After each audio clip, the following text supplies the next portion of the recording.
Will you start, Wendy, just by giving us a flavour so we can hear your voice? Yes, certainly, I will do. And it's lovely to be here, and thank you so much for having me along. I'm going to read just a little section from Gloria and Max. I'm not Gloria, but I did once go in a taxi with a guy who was a professor of film to a Christian film festival, and he was this he was a Pasolini expert, and he couldn't believe Northern Ireland. He couldn't believe that there were biscuits called wagon wheels. So I was able to. He talked about Pasolini, and I talked about wagon wheels. So I'll read just a couple of pages here. Max arrived at the designated place at the agreed time. It was not a particularly attractive spot. Although it felt rural, the huge chimney of a nearby power station loomed through the trees. In the main street, he wondered if people were waiting for some kind of drugs drop. Such were the numbers loitering. 3 teenage guys were taking turns to jump on the silver inflatable from the inside of a wine box. Behind them was a sign advertising hot food. A burrito wore a sombrero and had a moustache. That was fairly typical of the place. He would hesitate to brand everyone in the country rednecks because many weren't. Max had met several people at the university that he would certainly keep in touch with after he left at the end of the year. And then there was the guy and his partner who did film scores, but undoubtedly there were also a lot of rednecks. At the bus stop in front of the shop, a crowd of girls waited. One of the boys kicked the burrito sign. On the other side of the street, there was a funeral director's with an outsized drum clock above the window, its slow hand performing its sweep. Max cringed at its clumsiness.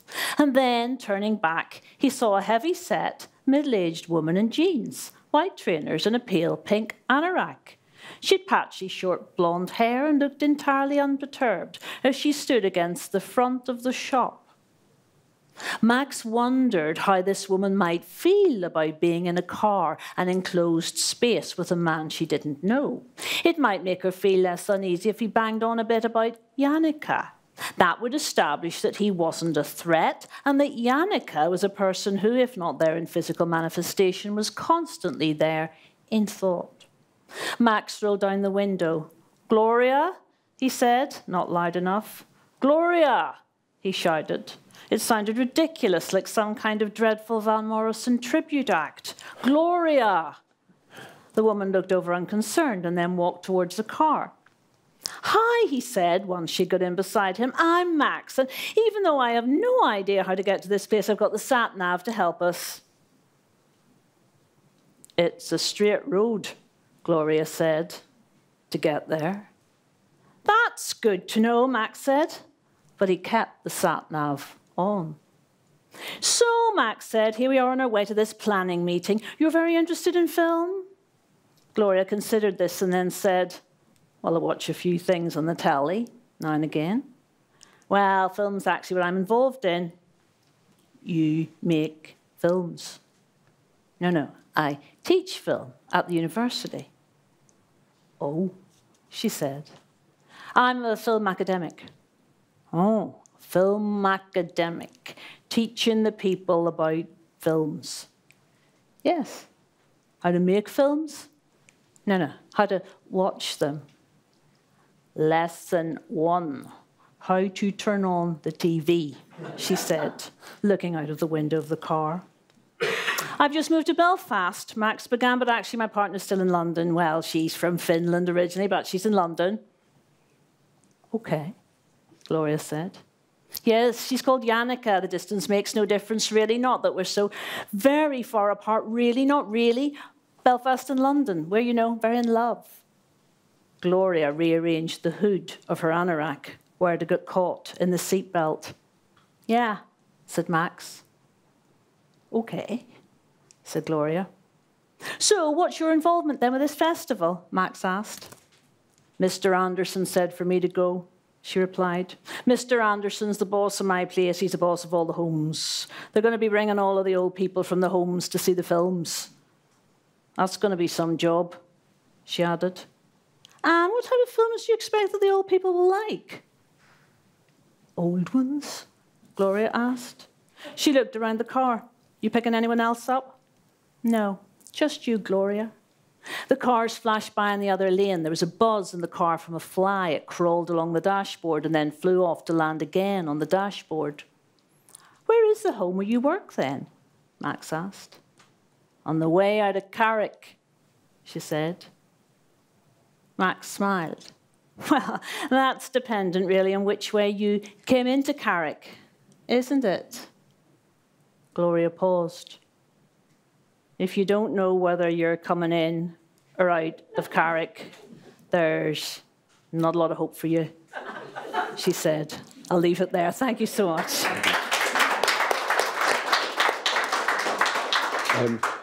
Wendy, I want to ask you, how do you start a short story? You know, that, in other words, if you said, tomorrow at 3, I'm going to write the first sentence, would that ever work? Or if you have a notebook, or if you have a way of remembering. I mean, I'm looking at the opening of the story, the actual story itself, Dance Move, and I'm just looking at these plain sentences that start, and I'm looking at a sort of hidden rhythm in them. I'm looking at a sort of naturalness of that the breath matches the rhythm, and I'm wondering if you could tell us how this happened. Just simply this. This is the opening. A woman Kate knows went to beginner's pole dance. At the end of the 6-week course, in addition to a certificate, there was an evening event for family and friends. Just those 3 sentences. And I wonder if you could help us, those of us who want to read stories better or those of us who want to write them, as to how you get this. Okay. Right, well, Colm, I nearly always work in the same way. And what I'm normally doing is I will have maybe a bit of an idea for a story, or I will have an idea of a character. There might be somebody or other that's sort of presenting themselves to me. And what I do is I don't put pen to paper for probably about 3 weeks, and I just keep thinking about it over and over again. And it's kind of quite a nice feeling. It's the feeling of, you know, the way if you've got coins in your pocket and you're, well, maybe we can hardly remember that about coins in our pockets now. No, well, speak for yourself. I mean, coins in your pocket and you're thinking, what am I going to buy? What am I going to buy? So you know you've got something there, but you don't quite know what it's ever going to translate or, you know, it's actually going to become eventually. So I leave it there for about 3 weeks, and then after that, I start writing. And the way I write is, I write knowing that whatever will be the start in the final story, final version, will absolutely not be the start on this first draft. So I probably write, my stories are about 6,000 words, that sort of length. And so this first draft, I write maybe 20,000 words. No restrictions whatsoever, taking it in whatever direction I feel like. And it's really enjoyable. It's a lot of pleasure because it's just putting it all down there. And sometimes I might even just do it in bullet points at times, or, you know, I'll move around all over the place in terms of a narrative voice. No, just not even mapping it out. I honestly really don't know what's going to happen in it. I don't know where it's going. So I feel like I'm along for the ride. Now, this always sounds slightly Mystic Meg, Doris Stokes-ish or whatever, as if I'm not in control and, you know, it's as if these things are happening, I'm along for the ride and this thing's moving of its own volition. But it does feel like that sometimes, and that's quite exciting. So after I've got this big first draft done, and because I think it's incredibly intimidating, the idea of trying to write a good first paragraph. I mean, people always say this about, oh, if you're writing a short story, the first paragraph has to be some sort of bravura, you know, sparkling, you know, work of genius, or else people aren't going to want to continue. I don't really feel that that's the way it needs to work. But what I do after I've written this really long first draft is I read it back and think, right, what is there here that I like? You know, and sometimes something that I've thought is so central is actually totally peripheral. And also as well, sometimes things that I have thought are absolutely on the sidelines, I think, yeah, that's actually really, really interesting. So with that story, what I've been thinking of, I'd read an Edith Perlman story, a short story. Edith Perlman. Edith Perlman is an American short story writer, and I had read a short story of hers, which was about a child who had a sibling with learning difficulties, and the sort of dawning on this child that their own life was always going to involve a kind of level of complication because of their sibling, and not resentful about that, accepting, but knowing that this was going to bring something to their life which was always going to be there. And so I had kind of thought about that, but that's very far from pole dance. And so that was something else that just came into the mix in that really, really long first draft. So then what I'm doing is, after that, I'm thinking, right, what's of interest here, and how can I shape this in some way that this is going to be a satisfying experience for a reader. And so I'm just taking that down, maybe, I don't know how many drafts, 10, 12 drafts or whatever, losing more and more and more each time, moving things around. I'm normally trying as well to operate with lots of different timelines. And so I'm trying to work that in also. You're fascinated by the idea of lostness, of people who have lost their mind, lost their moorings, lost homes. And I have an image. I just wonder if you could tell me how wrong I am, of you on a bus or you walking the street, just seeing a face, and seeing Mrs. D'Alessandro, or seeing Roberta, or seeing the boy in Bildungsroman. Just for a second, a fleeting view of a face, and that might give you something. A second, not knowing anything about them, but just a second glimpse of some body. Is that wrong? It's not wrong. Sometimes I have seen people. I don't drive, so I am on buses constantly, and so sometimes I have seen people, and I've looked at them, I've watched them, and I've thought to myself, I wonder what's happening there with those people. But more often than not, it's something that's less tangible than that actually seeing a particular person. I mean, one of the most, in the other collection that I have, there's a story where it's set in part of it is in a children's home, and at one point there is at one point there's the children are watching a documentary where there's one of those time-lapse things with a flower blooming. And this child turns round in total wonderment to the other kids to say, look, isn't this wonderful? And the other kids are kind of horrified at seeing this child turn round like that, because they don't like that kind of delight and innocence.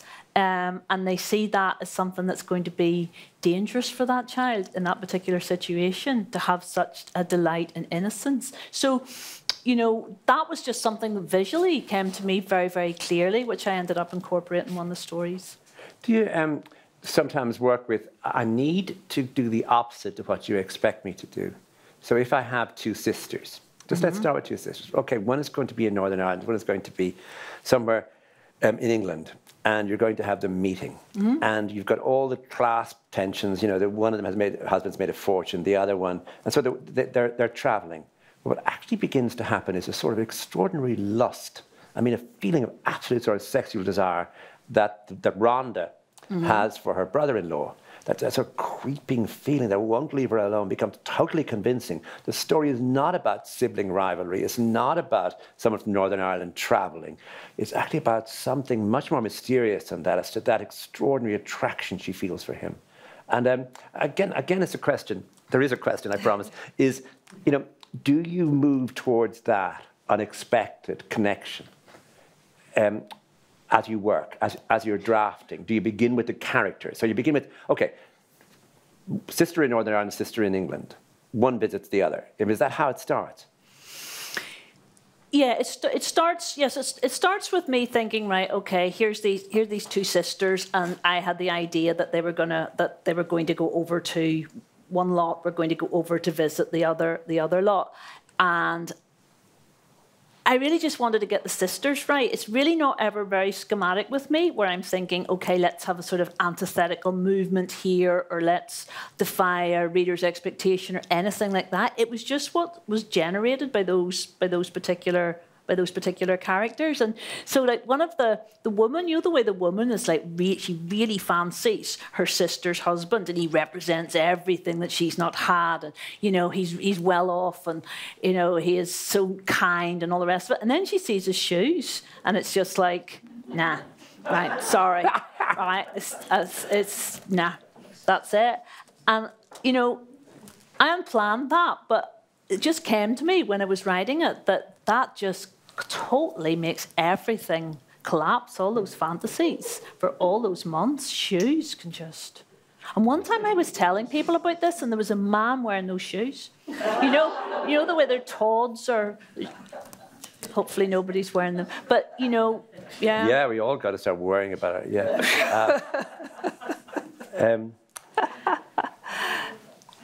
The stories deal, ironically sometimes, with the interior life, with eccentrics, with people who have lost things. Mm-hmm. There are moments then of sort of fearless brutality mm-hmm. that really surprise you when you come across the idea, for example, I don't know if anyone else noticed this, there's a story about a poster which has been up of a sort of missing child, and mm-hmm. the mother, you know, has all sorts of responses to it, but as the paragraph begins, it's relief that there are fewer posters to find these days. Okay, you can see that as an absolutely, you know, that sentence would, you know, you can see her mind, and then it goes, it's reassuring going back over roads where she's been before. So mm-hmm. it's all, those two sentences suggest a sort of melancholy, a sort of acceptance, a sort of coming down from experience. I mean, again, I'm talking about that idea of a plain style mm-hmm. that actually does quite a lot of work without any reader noticing. Just, it's relief that there are fewer posters to find these days.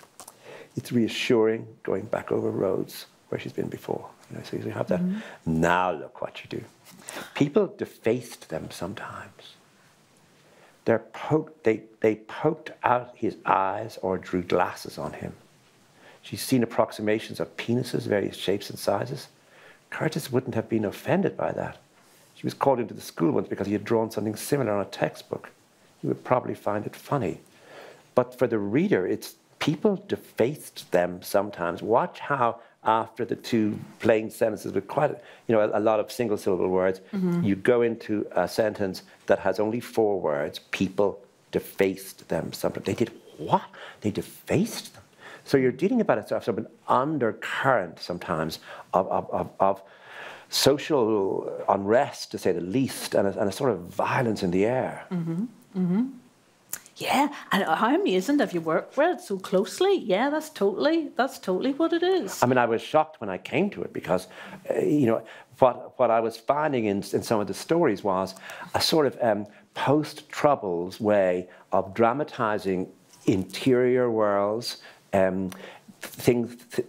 problems that have arisen through people's personalities or strangenesses without the large political questions being dramatized. And then sometimes I find that the large political questions are there in tiny sentences, in little moments, which really unsettle you mm-hmm. by the fact, because you're not dramatizing them from the beginning of the story. You're mm-hmm. putting them in a way which could be sly or cunning, but certainly works on the reader thinking, this is actually a political story in some way, by the fact that it's left out politics for most of the story, and here it is now. Mm-hmm.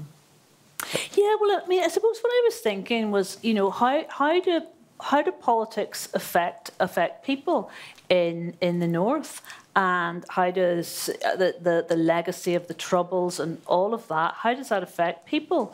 And there's no one sort of homogenous Troubles experience, and there's no one particular way that people have been affected, and I was wanting this kind of undercurrent of violence to be there quite a lot of the time, and brutality, but it's not it's not something that's manifesting itself in the same way in all of the stories. Yeah, yeah. You know? No, each time you come across it, I think other people might realize that it comes as a surprise. But what is also there are sentences which really offer a sort of domestic harmony, sort of image of domestic harmony that I think is new in writing about the city of Belfast. We don't, I mean, it's pre-Troubles, something like Brian Moore. There's always a sort of sense of tension, unease everywhere. But I mean, if you get, she's talking about her daughter, and she's saying she isn't going to give Clara a hard time. She will, without complaint, give Stacey a lift home, to wherever that might be. And when she comes back home, she will sit with Alan and have a glass of wine, with the patio doors open, looking out onto a half-cut back garden in the dark. Now, that might again seem like a very plain sentence, but in the context of Belfast, that is actually breaking glass. Because you're, I mean, what? So you go, she comes back home, she will sit with Alan, have a glass of wine, with the patio doors open. So you're actually in a sort of designed interior where there is complete social ease. And at the very end of the story, I mean, there's a beautiful end to that story, Dance Moves, where she just watches the dancing. And you think, something's going to happen. Someone's going to hit someone. Someone's going to throw something. No, it's just dancing. All these limbs everywhere, liquid and loose. You know, so that you're constantly creating images that are almost new in the city about which you're writing. Do you think so? I never thought that's really. I mean, I really noticed it. I thought that isn't even in Brian Moore's early Belfast novels. That sense of patio doors open. I know there were no patio doors in the 50s, but I mean of people, a family, a woman watching her daughter dancing, a woman coming home, and each image in that is the glass of wine, the husband, the whole bit is of everything being peaceful, everything being easy. I found that very dramatic. That's good. Did you like that character? Oh yeah. Woman? Yeah. Oh yeah. I mean, I just loved the way you couldn't predict where she was going next, and you know what was her problem. You realize, no, it cannot be named. In other words, I think we're talking about the idea in character in fiction. The more characteristics a character has, the more texture you can get from the story. So if you say someone, she's just depressed, or she's mean, or he is in fact, you know, he's always cheating, and that's all. But if you do add 5 more things to that, you get a sort of texture. So I felt in that story that you were constantly, I suppose, refusing to settle on a single definition of the woman at the heart of that story. That's good. That's great to hear, because that is what I am trying to do most of the time. I think that on occasion when I moved quite far away from what I normally try to do is with that character Max that I read about there, because to me he's a character that I've written that moves most towards somebody more two-dimensional, really, you know, that I'm maybe more judgmental of him as well than I would be of some of these other characters. But isn't that because he's the outsider? And he's been seen really through her eyes, even though that isn't actually there all the time. But for the reader, he is the outsider, so he's not as interesting as she is. Yeah. And that's really important for the story, that she doesn't really see him. Yeah, she doesn't really see him, and he does not see her, and yet he is the person who prides himself on being a professional seer. You know, he sees himself as the professional person who is able to watch, and yet he sees practically nothing. Yeah. At the end of the Troubles, in the 90s, I suppose everyone who was a writer was wondering, and readers, what will happen now in Northern Ireland? I mean, what television dramas will be made?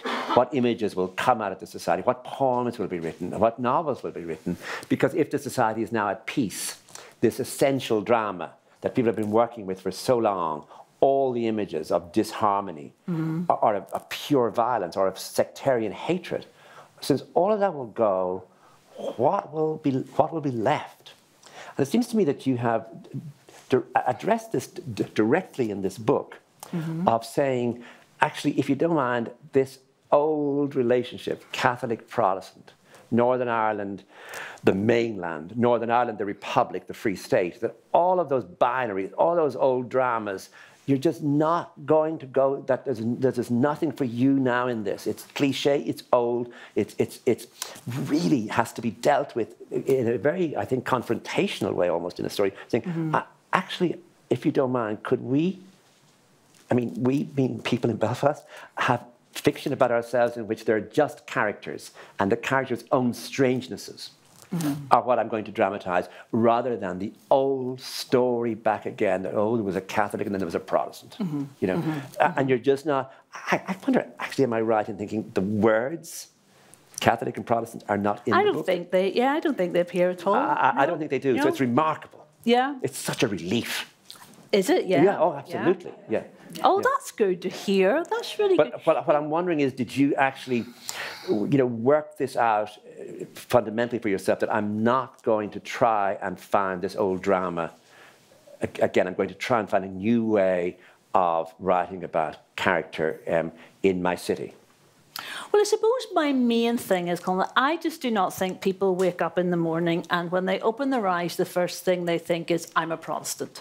Do you know, I just cannot believe it, right? That is how anyone operates. Even people that are absolutely really hardcore, right? To me, that is just not how people are.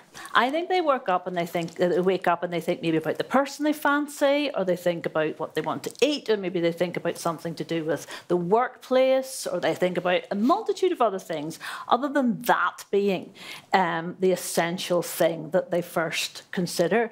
And suppose I just wanted to write about people that, yeah, they're from a particular, quite circumscribed geographical locale, but they're also, you know, they're also so much more than that. And if you just basically define people by these categories, it results in a very repetitive type of writing, I think. I mean, I've said this before. I mean, one of the things I did get whenever the first book came out, people did say, oh, it's a very, very vivid portrayal of, you know, a particular place in East Belfast.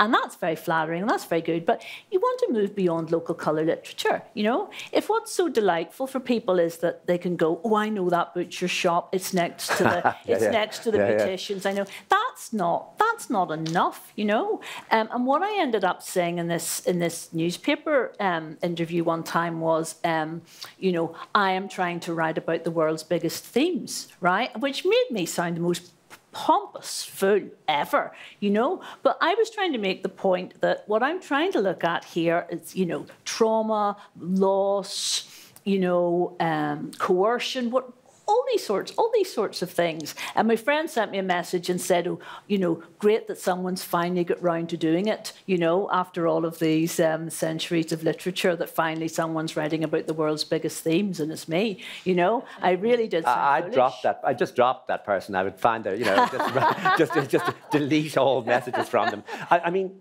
this is really a serious matter, because it is. Because what's also missing in the book is a sort of local colour that you're talking about, that you're not naming the pubs we love, or the, you know, we were talking earlier about pubs in Belfast. You're not going through the sort of Titanic Quarter, or even you're finding your own little part of East Belfast and naming it and naming it and naming it. That you're actually clearing all that out of the way. You're clearing, what you're clearing is, speaking of the past, is immense centuries of history. All local colour, to get down to what you've just described, which is how strange it is to be that person, and what are they going to do now? So that it actually gives you a sort of freedom that you don't have if you start thinking, I'm from Belfast, I have to be a Belfast writer. Belfast, what is Belfast? You know, that you have.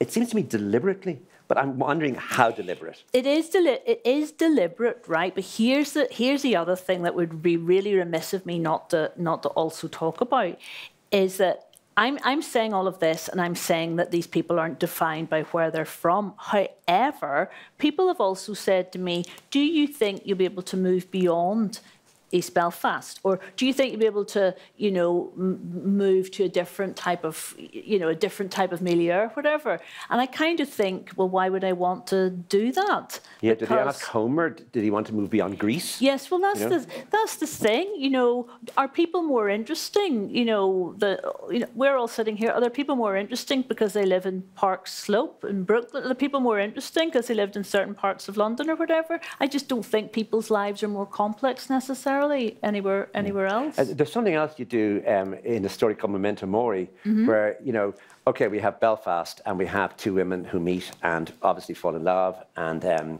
think, oh, it's going to be a lesbian story set in East Belfast, and oh my Lord, what's going to happen with the neighbours? Yeah. And you just refuse to do that drama. Yeah, it's nobody gives two hoots. Yeah, yeah. In that story, that's just, yes, exactly. That's just not something that is an issue. Yeah.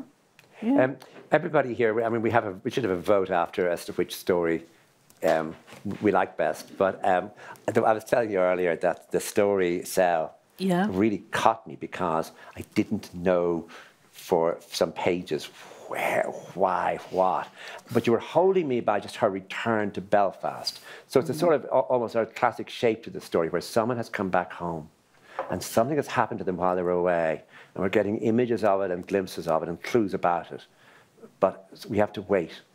And when it becomes apparent, I thought, oh no, this is much worse than I thought it was going to be.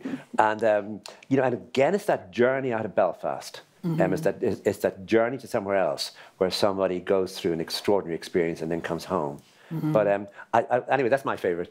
And I just wonder if you could tell us about it. Yes, so that story, Cell, I can remember reading about...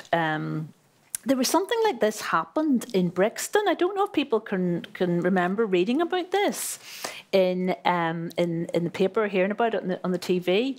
And the man ended up imprisoning women, his wife and kid, and he was a very, very controlling individual. And I can remember that one of the people that was part of this commune, she was from Northern Ireland. She was from Belfast, and I can remember seeing it on the TV that whenever they were taking people out eventually of this place in Lambeth, she shouted something like "state oppression" or whatever in this terribly polite Belfast accent. So even after all that time in this particular sort of commune, she still had this terribly nice Belfast accent, and I thought that's really interesting. How has somebody ended up there? And this was somebody that had, you know, really, I suppose, idealistic and quite genuine political beliefs at one point. So I just started writing as this person, doing my usual trick of doing the first draft and taking a long time and, you know, imagining that I was this person for a little until they kind of took shape. And you know, just thinking as well about what happens in a group, that whole idea of the group and people that are very influential within the group. And you know yourself, say, for example, if you're a group of friends, what a difference it can make whenever one of those people isn't there, how it just shifts everything in terms of relationships. So within this group of people in Cell, one of the people, as you know, he dies. And just the twist of that allows for these other two to kind of move into the ascendancy and take control. I'm just so interested as well, I suppose, in homes and how things are normalised within the home. And so in a sense, this little cell of these, you know, radical individuals is a home. And various things are normalised within that, you know, eating ice cream all the time in this, or, you know, not cooking certain things, always having baraka. And in a way, that's writ large what happens in everybody's house, I think. We have all our own little sort of internal, in our own little sort of statelets, we have our own little rules. There's a paragraph, or the end of a paragraph here, where I'm just looking at a few sentences. Yeah. And I mean, this is really marvelous. Where obviously Caro is as we know, she's a sort of diehard Marxist, or she's but she's got a problem, which is that she's from middle-class Belfast, and that and it happens to everyone Irish in some way or other in England, where somebody just presumes you're something. And you say, I don't know what you're talking. You're presuming you must have been badly, dealt with by school by some priest. I said, no, I liked, Anyway, here she is, and perhaps she was still a little uneasy when discussion turned to the Irish question. You see, you can use the Irish question here because that's the phrase they would use, the Irish question. And because she saw her elegant tree-lined road, her double-fronted house, just as simple as that. So the image is not given to us in any other way. That is where she comes from. How do you explain middle-class Belfast? How do you explain the Malone Road, to radical people in this way? And then she goes on, but it was obvious. Divisions among the people were the result of false consciousness, which was the consequence of imperialism. And so you get her in one mode, panicking over the fact that she comes from this very peaceful, leafy street, and the other one where she moves into the language that has been invented for her. And so you're just watching her conflict in a way, which is, what's I think fundamental in this story is her Irishness. Isn't that right? That in other words, she's in London and nobody really knows who she is, and she can, in a way, disguise herself or become menial or servile very, very easily. Yeah. And then she's got that one guy who's from Belfast who keeps asking her. Oh, asking her where you're in Belfast. It's a good question about Belfast. You're in Belfast, but where in Belfast? He asks her. Yeah. And that's what she doesn't want to answer. And you can see exactly what he wants to know. And they kind of use that against her. You have got Bridget has got an inkling of how she is from, a reasonably affluent background, and she sort of uses that against her, sort of leverage against her as well at one point. So I don't know. Caro's a character I feel a lot of sympathy for. Some people, I'm delighted that you like this one, because some people said they thought this was the bleakest one. Like, my husband doesn't like it, and he said he thought it was the bleakest one in the collection. He said he thought it was very depressing, and that this was the most hopeless one of them all. And other people have said that as well. They have found this a very, very bleak one. I suppose the bleakness interested me. The fact that she really was so well educated, and yet she went into this world. And as you say, it grew normalized, and it was very cruel. And when the police find them, the questions the police can ask are so basic, and yet she has no answer. But she does survive. She does go back to Belfast. She does get set up again. You set up her brother very well so that he is the one who gets her out of there. And she then is her little niece who, in a sense, idolises her and makes a bizarre kind of analogy between Caro and Patti Smith. As if Caro, with all her issues, is kind of like this great sort of, rock and roll outsider figure, someone to admire. But I wonder if bleakness is an interesting word to look at, because if we're not ready to read what's bleak in books and write what's bleak, then really the amount of things that get advertised and get glamorized and get put into color pictures, that if we don't have the book as a safe haven for anything, including the darkest things and the strangest people, then we're lost. This is that idea in this book, the constant way in which, remind me of the story in which a poor woman who's a cleaner. Would you talk to us about mathematics? Mathematics.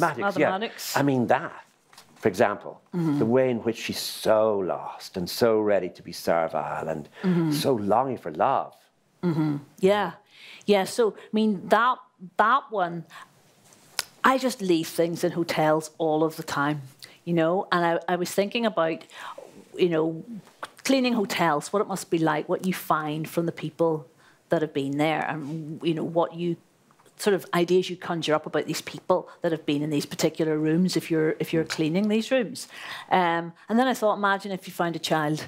Imagine if you found a child left behind, and that's what made me start to think about this character of Roberta. But I kind of think it's quite a transformational thing, though. Roberta finding the child is quite a transformational thing in a sort of Silas Marner, George Eliot way, where the person finds a child or has a child, live with them, and it's a good thing for both the adult and the child.